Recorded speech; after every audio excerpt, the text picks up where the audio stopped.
Now, what's going to happen is every webinar that we have that's recorded could be used for our webinar membership. So if you are not sure about our webinar membership, if you're interested in it, I'm going to go ahead and put that in the chat so you can learn a little bit more about our webinar offerings, both our archived and our live webinar offerings. But without further ado, I just want to turn the mic over to Robin H. Clare, and Robin will introduce you to what we will be talking about today with the right recovery. Thank you, Robin, so much for being here. Yes, Maisha, thank you so much. Hi, everybody, and welcome to the Right Recovery. So I am a recovery coach professional too from CCAR, and I am a writing coach, an author, Amazon bestselling author, a life coach, and I'm the podcast host of Hungry for Answers: From Recovery to Your Ultimate Life. And for me, what happened is I'm an author, as I said, and I channel books for the ascended masters. And so I was asked to write a recovery book, and I went to write this book, Feast and Famine, Healing Addiction with Grace, and I was still in addiction. And because I was asked by the Ascended Realm to write this book, I wrote it anyway, even though they were asking me to write a recovery book when I wasn't in recovery. And I struggled with obsessive compulsive food disorder and bulimia for 40 years. And so I had an obsessive eating disorder, and of course the bulimia. And the being of light that came to me to ask me to write this book was Sophia, the divine feminine, and she said, I'd like you to write a book called Feast and Famine, Healing Addiction with Grace. And the basic premise of the book is that what our true addiction is on this planet is to suffering.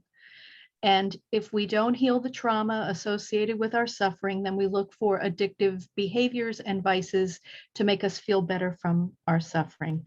So of course, I'm writing this book, I'm still suffering, and I get to the end of the book, and I have this wonderful healing modality from Sophia. And the end of the book is, I'm sorry, I hope this book works for you. It didn't work for me. Have a nice life.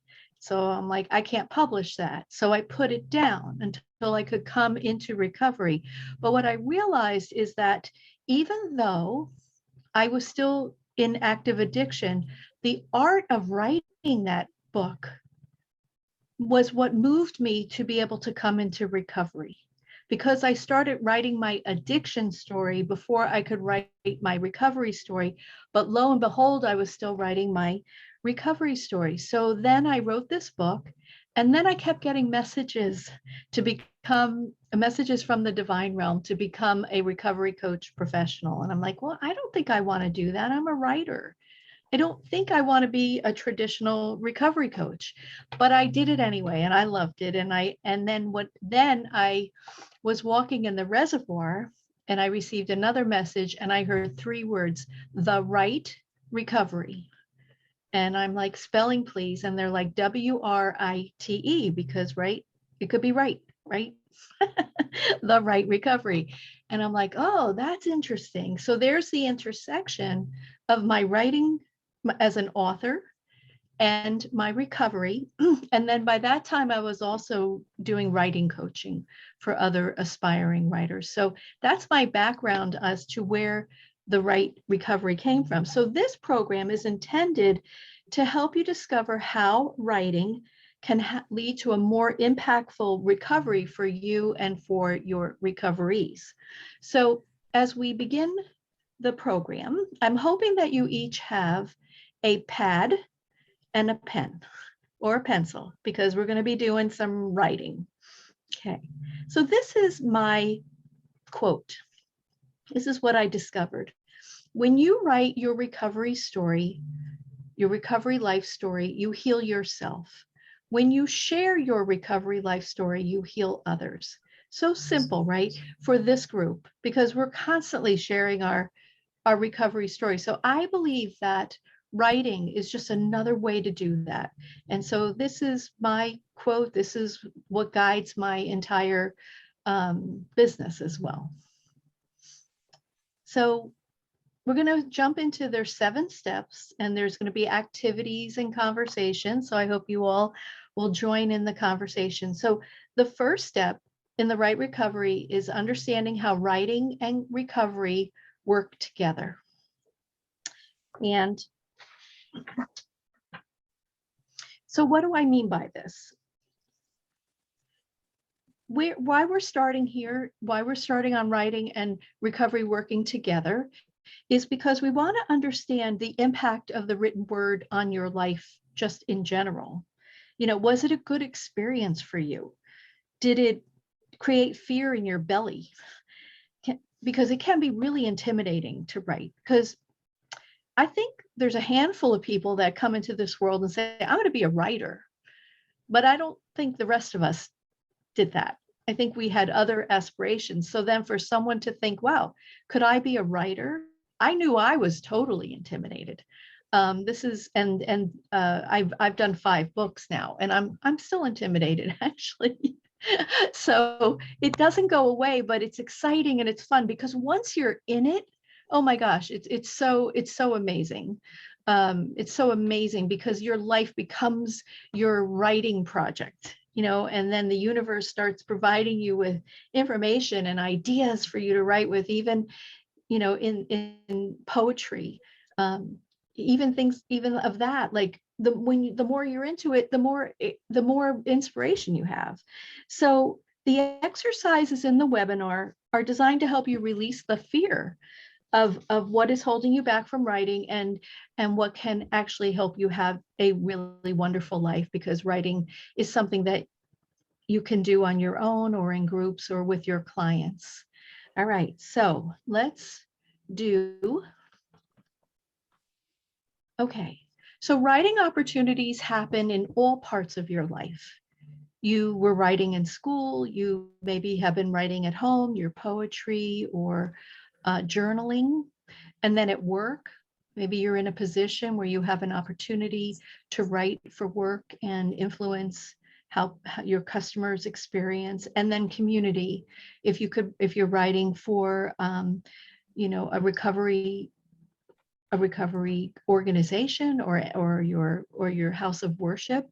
And so your first exercise is to think about these 4 places and to share and write down something that you have written that you are most proud of. So you don't have to write a little article. You just have to think about, what did you write that is something that you were very proud of?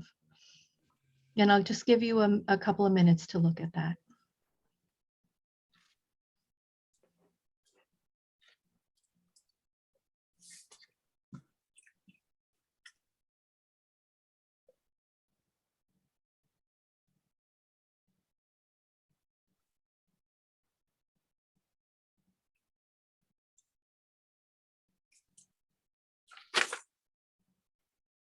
All right, so would anyone like to share something that they've written, a time that they wrote something that really brought them a lot of pride? I think I can see everybody. Okay. So you don't have to, you can just unmute yourself, and yeah, Travis.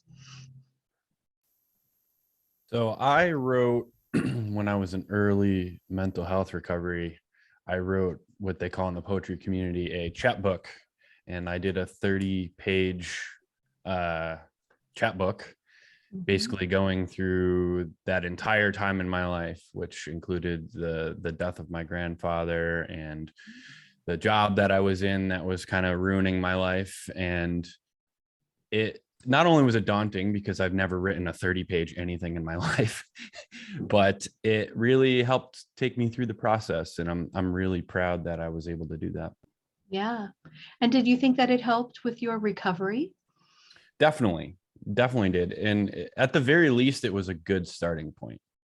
Mm-hmm. And it allowed me to have that practice of writing every day and kind of get into that almost like muscle memory of writing, where the more you write, the better you get. And it's also, you know, it's also a muscle too. So it does. Over time you get better, and that was my starting point. That's great. That's great. Anybody else like to share? Yeah. I see So Michael had his hand up, and then Karen, did you still want to share after Michael, Karen? Yes, thank you. Okay. yeah, so I've written a lot of like songs and stuff, but I think the most recent thing that I've written that I'm proud of is I wrote a speech to present in the Capitol, and I got to present it in front of the governor. Nice. I got to present it in front of the legislators, a lot of legislators there, a lot of senators and stuff. But not only that, I got to present it in front of somebody that I had a past with, and it was a negative past. And this gentleman got to see me say this speech in front of everybody in a positive, and now he can look at me in a positive way. So positive that he gave me his personal number, and it was a police officer that I got in trouble with so many times. Oh, nice. And for him to like acknowledge, like, yo, you knocked it right out the park, it brought me a lot of joy. Oh, that's a wonderful story, Michael. Thank you, because isn't that true? Like, it was an opportunity to use writing as a way to express how you've grown and how you're in service to the community now. That's just wonderful. Thank you. Thank you for sharing. Karen? Good afternoon. I have always used writing as a mechanism to share my secret thoughts through poetry and or through stories, but more importantly, to process my grief. And I think that one of the most important pieces that I wrote was when I lost my brother in 2004. And I believe that it was a healing piece, not only for myself, but for his son that he had custody of and was getting ready to graduate from Temple University at the time, and for the rest of my family and everyone else that read it as part of his obituary. And then I got into a space more recently where I actually write for a magazine, and I write for Thoughts from Beyond the Babo Tree. And basically it's an opportunity to have individuals look at a number of different areas of life in a more holistic way, and to actually be able to tap into some of the divine natural things that each one of us have intrinsically because of our lineage, and to bring those things forward, almost like in the spirit of Sankofa, go back and fetch the more holistic, more natural life. So I love writing. So when I saw this opportunity, I couldn't pass it up. No, I'm so glad to hear that. Thank you. So, so more insights. This section is just things that I had that I didn't do a slide for, but one of the things I would invite you to do is to create a writing mantra for yourself. And a mantra is a series of words that will help you to energize your desired outcome. And this is accomplished by repeating the mantra to yourself either silently or out loud. In addition, you can change words in the mantra to personalize the outcome. So I just have a statement here. My recovery story is a gift to blank. And then you fill out who it's a gift to. So it could be to yourself, to your partner, to your children, to your parents, to your siblings, to your friends, to the community, clients, coworkers. So you fill that mantra in and change it every day if you want. There's really no way to do this, but I thought it would be nice for you to have this mantra. My recovery story is a gift to blank. All right, and so we're going to move on to step number 2. Oh, but before that we do that, we have, I love this. Writing is the best way to talk without being interrupted. And I just found that amusing when I was looking up recovery, writing quotes. But isn't that true, right? Nobody's going to interrupt you when well, they can interrupt you, but you can choose whether to let them. Okay, moving on. Step number 2, honoring your recovery story. So everyone on the planet has a recovery story from a traumatic experience. If we look at what Sophia, the Divine Feminine, said, that we all have trauma and we're suffering from that trauma. For sure, you are not alone. Your story could be one of personal addiction to recovery, or you could be a recovery ally, someone who was impacted by addiction, and now you are in recovery from those experiences. Or maybe you are both in recovery and also an ally. I know for me, I am both. So let's honor your story here. And so this is something to think about for a minute. How do you currently share your addiction and recovery story? And you can either write down some notes or just think about that for a minute.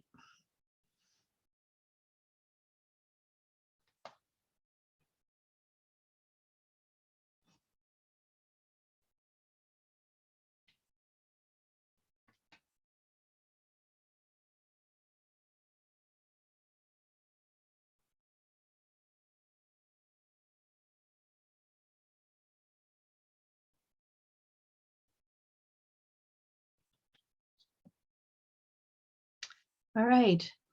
Who would like to share how they currently share their addiction and recovery story?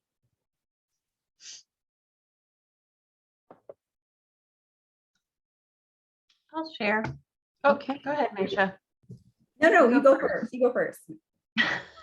Go, Megan.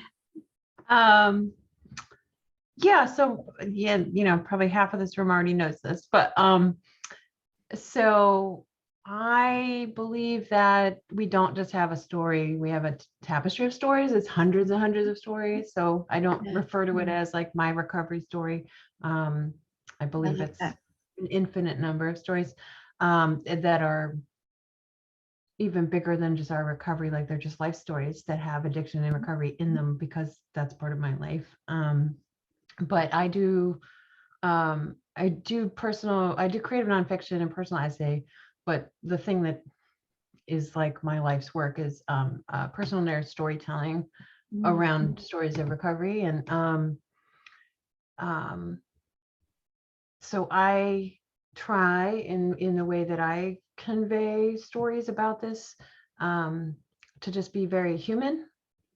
And so I write my stories from a human perspective and not from a perspective of like necessarily a person in recovery or a person with this struggle, or, and just really tell them just as authentic as a human being. And that's, and so, yeah, it's, with great vulnerability and authenticity as much as I can. And just try to reach people in a human way, heart to heart, without, having an emotional story rather than like a salacious story or whatever. Yeah, and I love how you interpreted the question too, because when I wrote it, I was thinking, oh, I'm a recovery coach, or I do this. And I actually like your answer much better. You described how you would share your story in a compassionate, authentic way. And thank you for that, because I like that. I like that even better. It's my life's work to do this. So yeah, that was awesome. Probably I'm gonna go somewhere, with it. But anyways. Yeah, thank you. I appreciate that. All right, Meisha, would you like to go? Sure, yeah. I was gonna say I typically share my addiction or and recovery story like when I'm asked, when I'm forced to. And the funny thing about it is I have no shame about my story, but I just have all this fear. Like, for example, in my 12-step recovery community, we have a newsletter, and I've been gearing up to write something for the newsletter for months now. And I'm like, no, but it won't. I'm so attached to ego. I'm like, no, it won't sound good enough. Like I won't sound funny enough. Like it's not going to be interesting enough. No one's going to care about what I'm writing. So this story has gone unwritten for months and months because I'm just still so attached to ego. And I know that. And I'm like, and a part of my recovery is me saying that out loud and having all of you hear that. So I have accountability for that. But the other thing, and this kind of goes along with maybe what Megan was saying too, is I share my addiction or my recovery story by the way that I live, right? Like if I think about just how we share ourselves, I share that by the way that I live and the things that I'm doing or not doing, right? Like, how close am I to my addiction? How close am I to my recovery? You can see that. Like, I share that by just the way that I present myself and the way that I live on a day-to-day basis. So, Yeah, and it goes to your mantra. My recovery story is a gift to, and mine is anyone that I encounter, because if I can be like a good example of recovery, like that can show. And if I can carry myself as a great example of recovery, like that can affect anyone that I encounter, and it could impact the world. Not to say that I have like this big head and like, oh my gosh, I'm going to impact everyone, but it reverberates. So that's how I share. Thank you. You're welcome. And I was thinking maybe you could write your article about the fear of writing an article for the newsletter. Oh, yes. Right. Love I'm it. sure a lot of people would relate to that, and maybe give them the courage, because you did this to do it themselves. Absolutely. Thank you All for right. that. You're welcome. Okay. More insight. Alex has a hand up. Okay. Go, Alex. Thanks. Just quickly, I have a way I share my recovery story is I have a consulting business that advises hotels and restaurants on how to create environments that are more supportive of people in recovery, and also to create environments that are more supportive of staff who are in recovery, because you may know that about 17% of people in hospitality employees have a substance use disorder. So that's the highest number of any industry. And whenever I present to an ownership or management team or a group of employees, I share my own story. And I was in hospitality management for about a decade before, I started my recovery journey and transitioned to a career supporting people in recovery. And so I share, how there were so many opportunities to intervene. And yet, because substance use is somewhat encouraged in the hospitality industry, both from a guest perspective and employee perspective, those opportunities were wasted.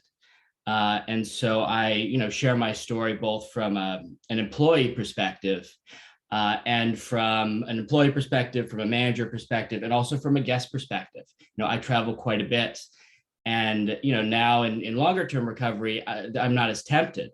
But for people who are in their first couple of years, especially, it's going out to eat is very daunting. Traveling is incredibly daunting. So much temptation, minimal accountability, all this sorts of stuff. So just bringing awareness that is a very large market that, isn't traveling, isn't going out to eat as much. So bringing awareness to that, and bringing awareness as to what can be done to support people, both staff and guests. So that's kind of how I present and share, one way that I present and share my story. Yeah, Alex, I really like that. It's funny too. I was traveling the other day, and I get that, because I stood in front of the vending machine. I just stood there, and I'm like, wow, I could get all the candy in the world and no one would know. Right? Like, I could just have a field day. I'm in this hotel room by myself, right? And I'm like, no, let's just go back to our room. So that's long-term recovery, but I really understand that. So thank you for sharing that, Alex. That's really very interesting. I'd love to talk with you more about that. I find that very interesting. So in the more insights, the question I was going to ask you, I think we've addressed it, which was, how would sharing your addiction story benefit others? But, those who responded just really did a great job of that. So thank you. So we'll move on to the next step. Okay. My thing is blocking this. So if you want to change the world, pick up your pen and write. So we're talking about your world. I'm trying to do a Megan here. We're talking about your world, the world at large, right? Like, think about if you want to change the world, think about, what does the world mean to you? How important is it? Because every time we do something in our recovery, we're like another ripple in the pond, right? And it's just going out further and further. So moving on. So now we're going to move on to step 3, building writing confidence. So this is an interesting step I found. So we talked about how this can be very scary. And sometimes fear comes up when you know you have to share the truth about yourself and others who have influenced your journey. It certainly was for me. I had to talk about my relationship with my parents, and especially my mom.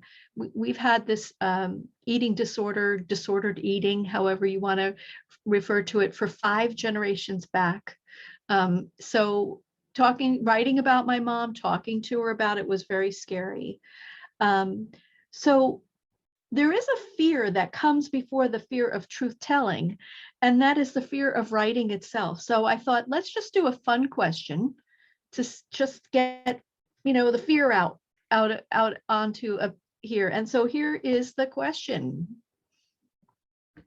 If you could sit next to anyone on a plane, who would it be and what would you talk about?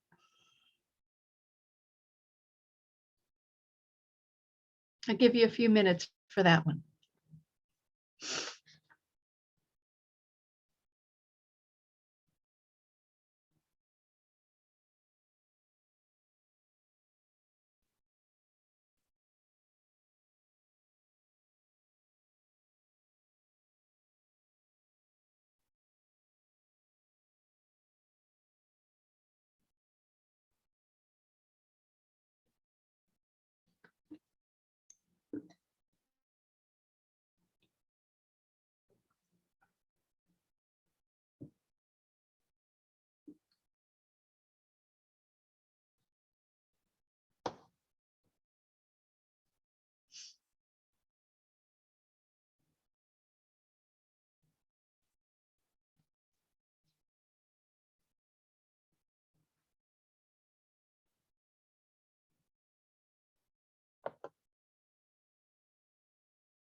So I'll tell you a fun story while you're thinking.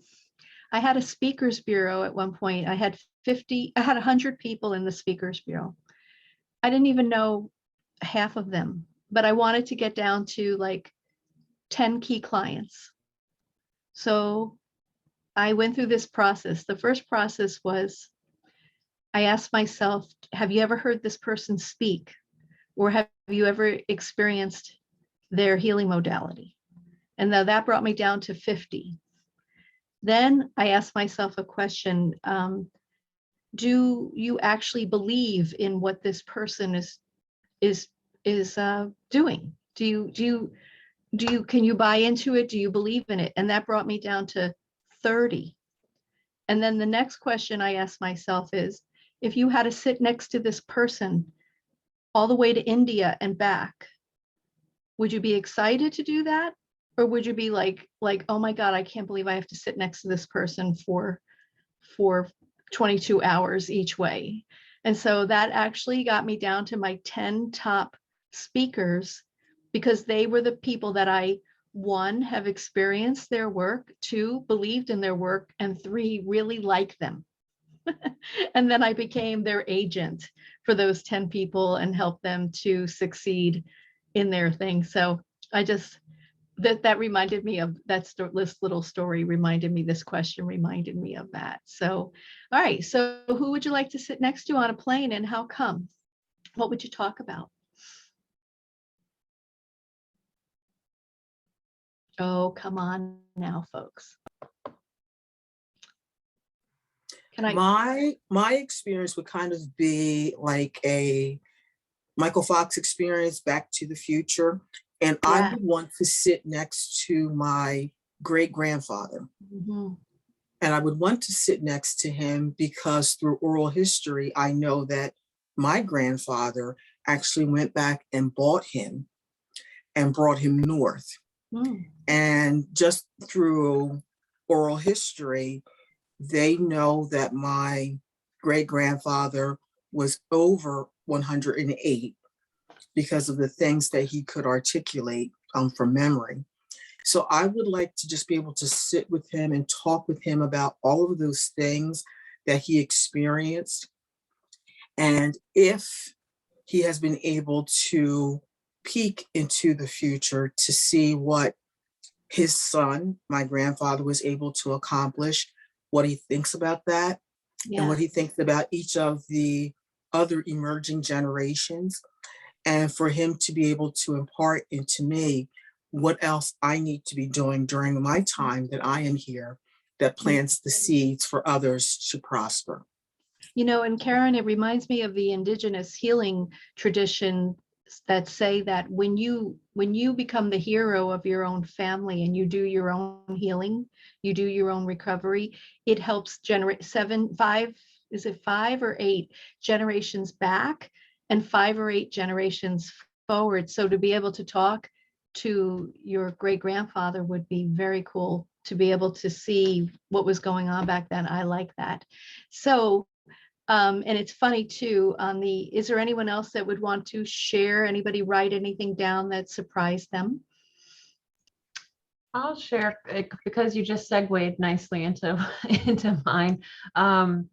At first I was like, I don't have any heroes. Like, it's not like I want to, I have some hero I want to like go and like find out all this stuff from, because I thought like every man, like anybody who was sitting next to me, I would love to have like a deep conversation with and learn from, and that, because I just find that so powerful. And so nobody's on a pedestal. But then I was like, all right, come on, you got to pick somebody. And so the first person I could think of that I think would be fascinating is Don Coyas, who founded White Bison, and he's like the godfather of, Wellbriety and the Red Road. And I would just love to have hours to talk with him about story and spirituality in Native American culture, and just like it's just so deeply. They're so deeply intertwined in that culture in a way that's like sacred, rather than us, where it's like TikTok is how we storytell today. So that doesn't feel sacred to me. But there is like a spirituality and a sacredness to the storytelling in Native culture that I would love to just wrap myself up in, so that would be what I would want to do. Yeah. Sounds like a good book idea. Okay, anyone else?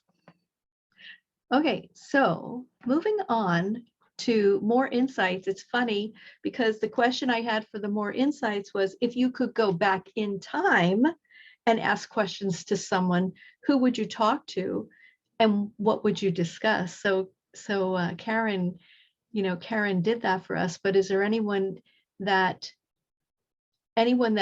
you feel could maybe have been an influence in your recovery, to that you would want to speak to, if you could go back in time or see things from their perspective? I spent a lot of time at the Oneness University in Chennai, India, and we did a lot of that work where we went back in time through these healing modalities to talk to our parents. And in the one meditation, when I went back to my parents, what I really learned that I didn't know before is that they were doing the very best that they could with the information that they had at the time. And I was like, wow, okay. I never really cut them that kind of slack before. So it was nice to feel in the meditation, to see them young and talking to me about what it was like to parent then and the pressures that they were under. And it was very powerful, very powerful. All right. Anybody else want to share about, if they could go back in time, who would they want to speak with? All right. So then we'll move on. All right. This is a quote from Anne Frank. I can shake off everything as I wrote. My sorrows disappear. My courage is reborn. And so we all know who Anne Frank is, I hope. And writing for her was critical to to being able to survive. All right, here's an important one, creating your writing environment. This is really important, that writing takes focus and commitment. Focus can be accomplished by creating a sacred space in your home or workplace to be your designed writing place.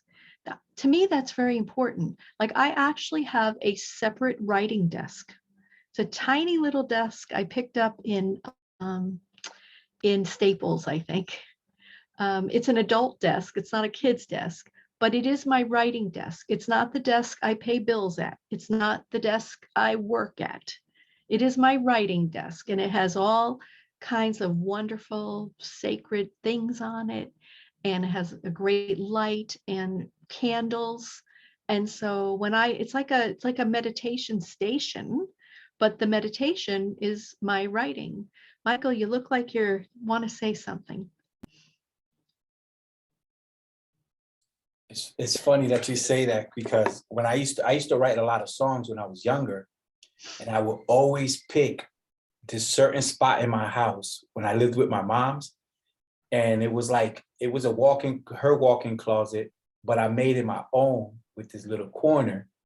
And I would literally write on top of this barrel, like this little old barrel that she had. Mm-hmm. And I would like place it like between my legs like that and literally sit on the floor, but the barrel was tilted so that I can write. And I used to come up with so many things in there. And it's funny Mm-hmm. that you said Yeah. you pick a station, like your meditation station. I like that. Yeah. And I think it just, with each book that I've written, I've somehow an album, I'm dating myself. What do we call it now? Like a certain tracks of songs. I don't even know what we call it, but it seems like it follows me to the writing station. And so I actually play this as I'm writing a book. I play the same music over and over again, because that too, and it's usually some form of meditation spa music, like not, something that's just instrumental. It brings me into my heart, so I can write from my heart. Because in my work, writing books for the ascended masters, if I'm not in my heart, I can't hear them. So you'd think I'd be hearing with my ears, but I'm hearing with my heart, which is my connection to my own inner divinity. In order to hear their words, I have to be down here. If I'm up in my head, there's nothing, just, I wonder what I should make for dinner. I don't know why anyone would want to read this. I don't even like it. Like, that's what's going on in my head. So I have to drop down to my heart, and then I can hear the guidance that I'm writing. So let's create the writing environment. Hold on. Okay. What is your most favorite time to write? And when is your least favorite time to write? So here are some choices for you. You can think about those, and then just unmute yourself if you would like to share what is your favorite and what is your least favorite, because this is important. Like, every day when I'm writing a book, I put a calendar in. I put myself on my calendar from 8 to 9 a.m. That's my favorite time, and that's when I write every day. And now some days I can't, but the calendar invite is still there. It's on my calendar. So more than likely, I'm going to be writing if I'm committed, if I've made the commitment to write a book. That takes a tremendous amount of time and daily commitment. So that's what I do. So to me, I guess I'm in between early AM and mid-morning. That's what I do. Sometimes it's early AM because I get woken up with things to write, or the middle of the night, which is never fun. Anyway, how about anybody else? When do you like to write? I like to write in the morning too, Robin, before the world is awake, when everything is quiet. Yeah. Except I have this thing which is my least favorite time to write, is when I'm laying in bed and an idea is in my brain and I can't do anything to get rid of it. So I have to get out of bed and start writing then. So that happens too. But I like for it to be quiet in the morning, maybe a little music like you talked about, that important soundtrack that gets your heart listening. Yeah. Yeah, that's great. What's your least favorite time? In the middle of the night when my brain says I have to. I would probably say when I have other things going on, when there's too much. I put things in boxes very often, and when they start overlapping, I start feeling overwhelmed, and that's not a good time for me to write. Yeah, I'm going to say this to you too, Travis. In the middle of the night, it's often our own intuition, our soul, our spiritual guidance that's trying to get our attention and popping those ideas in our head. Because why? Because we're quiet and we're not thinking about everything else that's going on. So when that was happening to me a lot, in meditation, I asked, why do you wake me up in the middle of the day, in the middle of the night? And the answer I received was, because you're not writing during the day. Right. So if you maybe made a time that is your time to write, I bet you your sleep would be better. You wouldn't be woken up. I sleep terribly. It's like you're telling me my life story right now. Yeah, get it out. You have much to share. And so you need to do it when you're awake, not when they're like, oh, look, it's Travis, let's get him up, Thank you. We can get him now. You're welcome. How about anybody else? When is your favorite time to write, and when is your least favorite?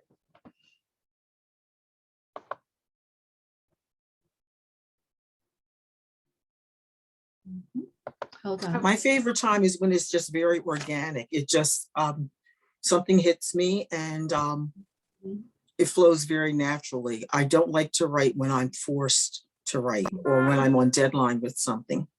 Yeah, that's hard. That's hard. This is all part of a journal, a creative journal that I created called the Right Recovery Journal. And I thought, this is going to be so hard, but it was so easy because it was so fun, right? It's like, wow, why haven't I been writing workbooks my whole life?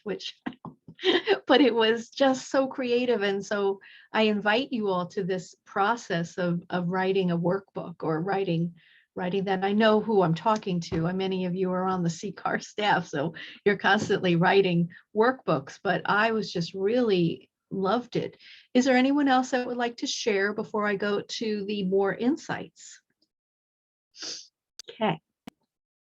So the more insights for step number 4 is, like all good habits, you must commit to your writing. So can you think of anything that you could do to make it a priority in your life?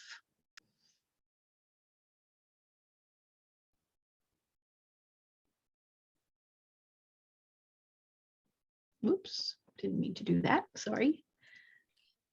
I think you just have to make it part of your schedule, just like exercise and time you eat lunch every day. Like it just has to be, I do this at this time every day. And I think you just have to go with that. Yeah.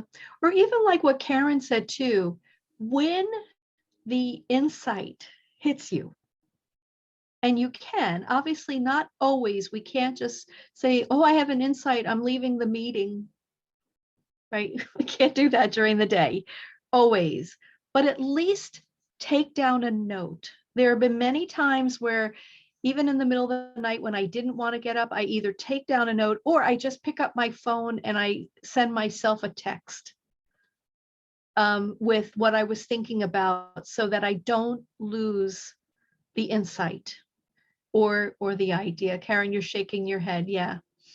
That's very important because, and you'll come back. And what I would encourage you to do is just write enough so you're not like, what the heck is that? Right? What did I just write? So make sure you write enough so that when you go back to it, you're like, yes. What was that? Now I have time. Let me dive a little bit more into that. All right, moving on. All right, fill your paper with the breathings of your heart. William Wordsworth. What a great name for a writer, right? William Wordsworth. Like, wow. Did he have any choice on what his job was going to be? Right? With a name like that, right? But really fill your papers with the breathings of your heart. And this is really, really important. And that the true, when we are in our hearts and we're writing from the present moment.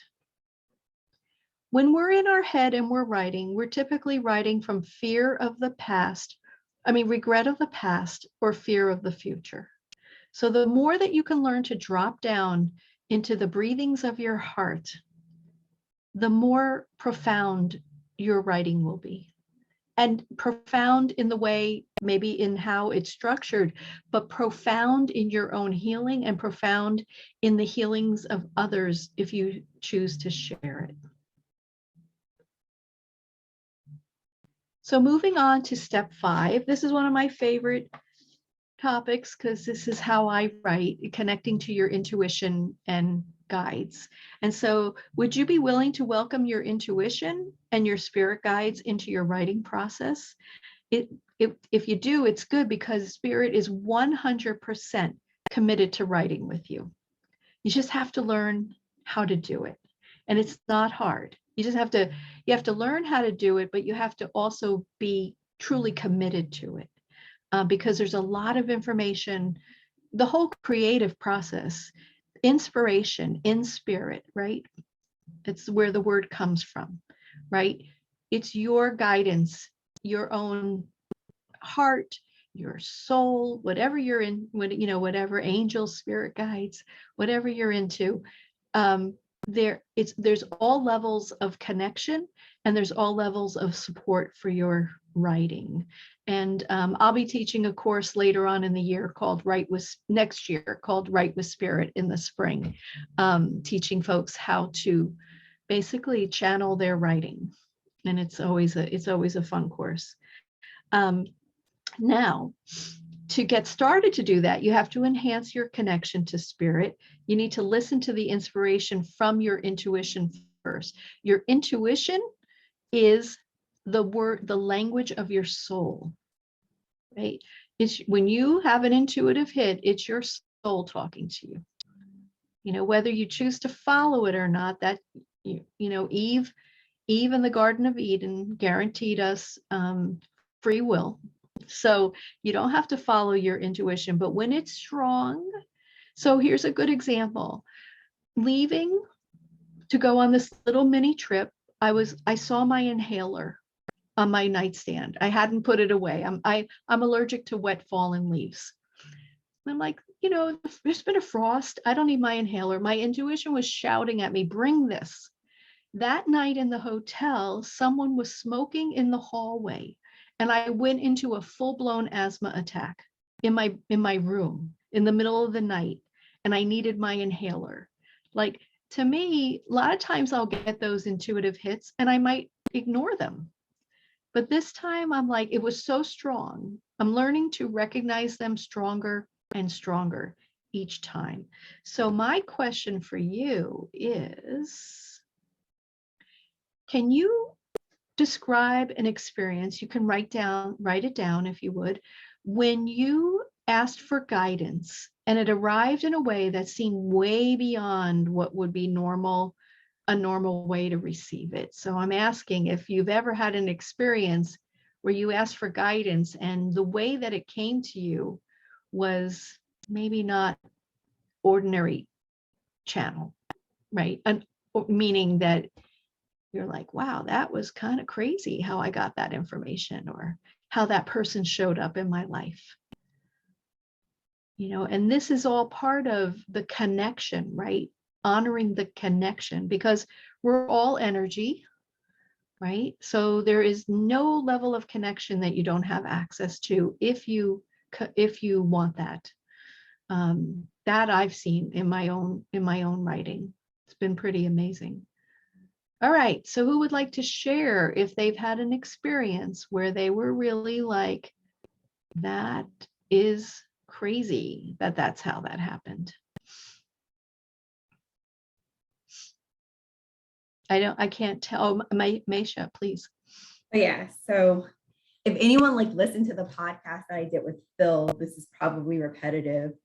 However, about 4 years ago, right around the time that I came into recovery, I was asking for guidance. I guess the universe, I was asking the universe for guidance around like, what am I supposed to do with the rest of my life? What am I supposed to do when I grow up? What am I supposed to do in recovery?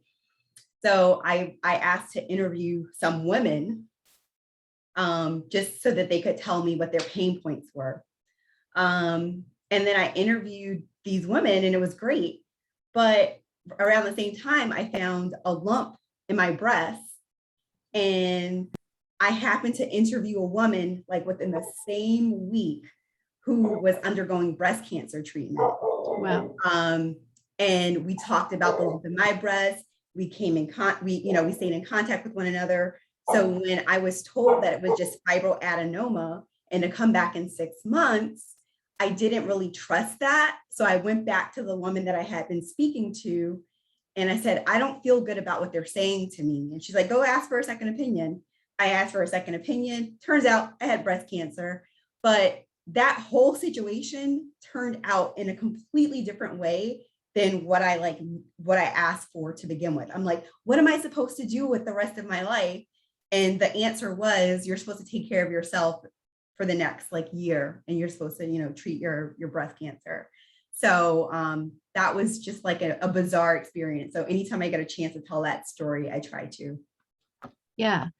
So what was beautiful about that is that this woman was placed in your path so that you could find out about your diagnoses. I apologize for my dog, guys, if you hear her. Oh no. All right, she's going down. Yeah. And so she was placed in your path so that you could, you asked, what am I supposed to be doing? And she was there to tell you, this is what you're going to be doing. So sometimes when we ask a question, we're going to get an answer that is not what we think it is, right? You were looking for career advice, but the universe provided you with the advice that you needed right at that moment. So I love that story. Thank you. Thank you for sharing that. All right. Okay. So I want to share with you this simple mantra that you can use to gain confidence in your writing journey. It's called, I am a profound writer, I am. And so the first I am is your declaration to the I am presence of the universe, known by many names across many religions and spiritual communities, like the great I am. So you're saying, hey, God, hey, I am, hey, goddess, whatever you're into, you always start, whatever you're trying to manifest, you always start it with that, acknowledging the great I am presence of the universe. And that's why it's so important when you use the words I am a mess, right? Like, not I am a mess, I am healing. Right? Like if you're using the word I am in front of any word, you want to make sure that you are using a word that has a positive outcome intended. So I am a profound writer, I am. So the profound writer can be substituted for anything that you're trying to manifest. And then the last I am is you. I am. So I am a profound writer, I am. And so this is called this is from the book and the movie, The Moses Code by James Twyman, who's actually my writing coach. And this is a very profound, it comes obviously from the Bible, from the Torah, from Moses, what he said. And so this is a really profound way. If you repeat this for what you want to manifest in your life, it's really wonderful and quick how things come to you. So I am abundant. I am well. I am, right? Whatever I am in a healthy relationship, I am. But for this class, just giving you a little extra there, but for this class, it's I am a profound writer. I am.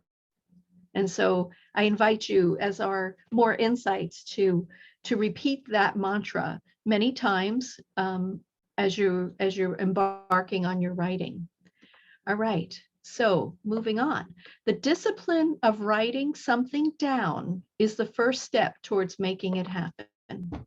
We talked a lot about that, right? Making a commitment, writing down what you want. I find I can't get anywhere on my with things I have to do unless I have a to-do list. Otherwise, it's just like a bunch of noise in my head, screaming at me, do me, do me, do me, do me. But when I put it all down in a to-do list, then even though it's the same 100 things on that to-do list, it feels better because I'm taking the step towards making it happen. And so I would say the same with your writing. Start to just write anything. Sometimes when I'm in that writing a book, sometimes I write a title of a chapter, and other times I write the entire chapter. I don't know what's going to happen that day, but my intention is to write something down. And so so in this section, sharing your recovery story with others, this is an interesting part.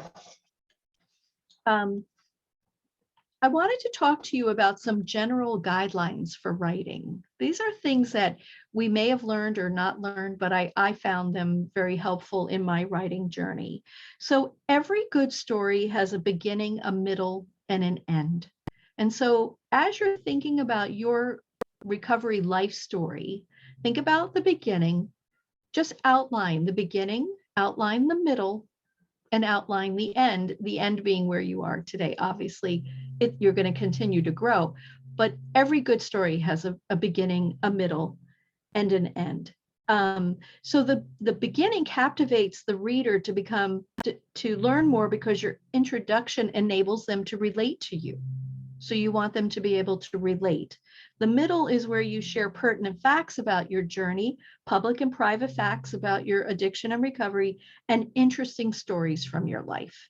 And then the end is where you tie it all together in a nice summary and give your readers a call to action for their own life. Like, don't just say, what are you going to do now? Give them a call to action. It's very helpful when you're reading. So I invite you to outline your story first. See where it goes. So that's so much easier to write an outline than it is to write a story. So begin by outlining your story first, and then write as you speak. Do not become William Shakespeare when you're writing your recovery life story. Write as you speak. Write from your voice. And there's always editing. So you're going to edit whatever you're doing, but the more that you can tell it from your own voice, the more authentic it is to the reader. Because what you want to do is set up a resonance where your reader resonates with you so that your words help them. So the more you hold on to your own voice, the better. Write as simply as possible. Again, do not become William Shakespeare. Do not throw a bunch of big words in there. Write simply. Right? Most readers read on an 8th grade reading level.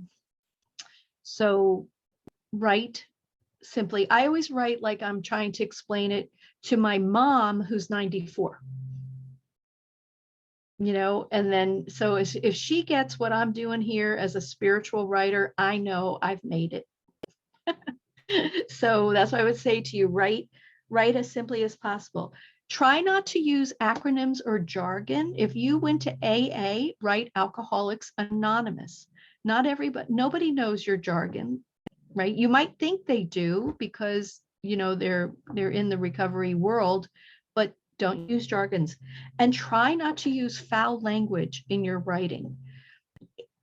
You may think the F word gives your writing more punch and it's powerful, but it actually, for most people that read the F word, they think you don't know another word to use.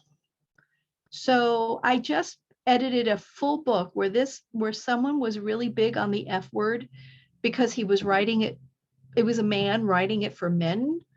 And I'm like, okay, well, I'm going to argue every F word. Some stayed in the book. Some actually had, like if he said, I was effing exhausted. I'm like, to me, I was exhausted is so much more powerful than I was effing exhausting. I'm not going to use the real word. Right. But then if he said, what the F?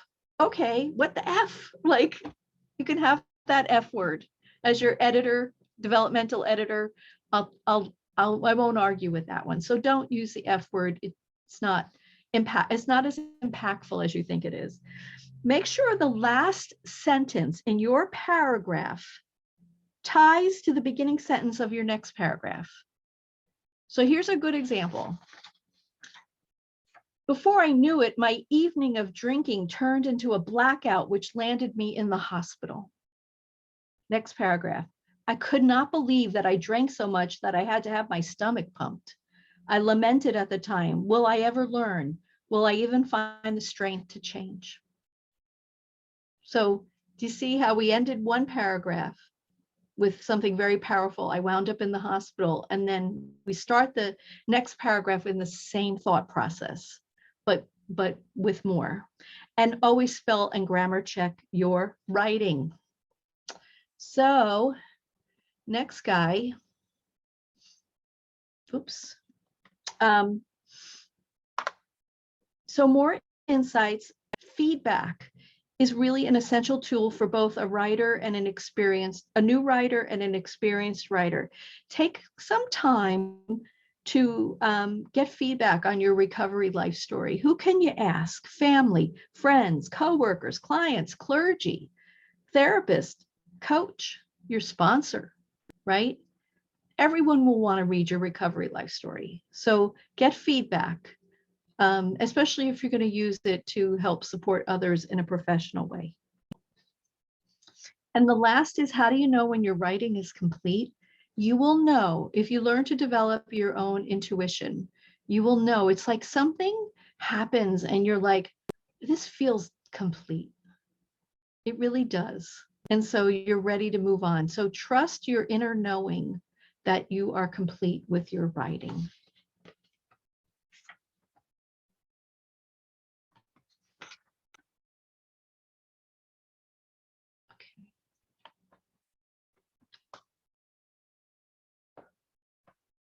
There is no greater threat to the critics and cynics and fear mongers than those of us who are willing to fall because we have learned to rise. Brene Brown. I love that quote, right? We can write our recovery life stories.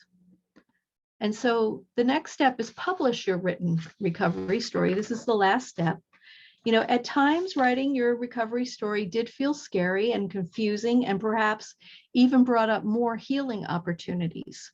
Yet what an accomplishment you will achieve. You will feel very proud of yourself. The question now will become, what can you do with your story? And so if we look at this next slide, there's so many ways you can share your recovery story, right? You can with family and friends, clients, coworkers, your recovery community, Instagram, Facebook, posts, different posts, email subscribers. You can send an email, websites, your own website through a blog post, local legislators in a letter or a speech, Michael, magazine readers through an article, book readers by writing a nonfiction self-help book. So I guess it depends on how even your family and friends would be thrilled to really understand your recovery life story so that they can support you. So, you can think about how you can share it. And here are the 5 C's of becoming a professional writer. Where do you need support? Confidence. Do you have the confidence that you need? Are you committed to the process? Are you connected to your own inner knowing? And do you have clarity about what you want to write? And do you have are you willing to invest the time and effort into to getting the content. And so these are really very, very important, that when you're thinking about this: confidence, commitment, connection, clarity, and content. And the more insights for this is, you might want to think about, if I can help you, think about, understanding what does a writing coach do, and or how to get if you decide to take your recovery life story and make it into a manuscript, what would that entail? And so here are my two of my beauties, Feast and Famine, Healing Addiction with Grace. This is the book that I had to rewrite when I came back into recovery. Very proud of that. And then this, what we've been talking about, is the Right Recovery Journal. This is just new and out in Amazon. Yesterday, I made it for this class. So I think that there's a lot more exercises in there. And, I just picked the ones that I thought would be really fun for the class. But this, I think, would be a great tool for you if you'd like, or a tool for your recoveries. And this is how you can reach me. I do have a free 30-minute session. If you want to talk about your story, I'd love to hear more about it. And if you'd be interested in, if you're interested in writing a book, a manuscript, I can help you with that and give you some guidance on that as well. What does that look like, and what would be done for you? And so I say this to you: it doesn't matter how slowly you go, as long as you don't stop, right? So we're all on the recovery journey. I'm hoping that writing becomes a tool for you on the recovery journey, that it's just something that's always there, and something that maybe we don't think about, but I'm hoping that this program has helped you to think more about it, and that it helps you to move further and further into long-term recovery. And so thank you for listening. I appreciate all of your time. Thank you. This was awesome. Great. Thank you so much, Robin. Yes, So you're welcome. I went ahead and put a couple of resources in the chat for everyone. So one is the beautiful journal that Robin just mentioned. It is on Amazon. It is live. So there's a link in the chat for that. And like I said before, these webinars are archived. So we have a webinar membership where anyone that signs up for one of our webinar membership, you can access all of the webinars that we've done over the last few years, and you're able to get one continuing education hour for completing that.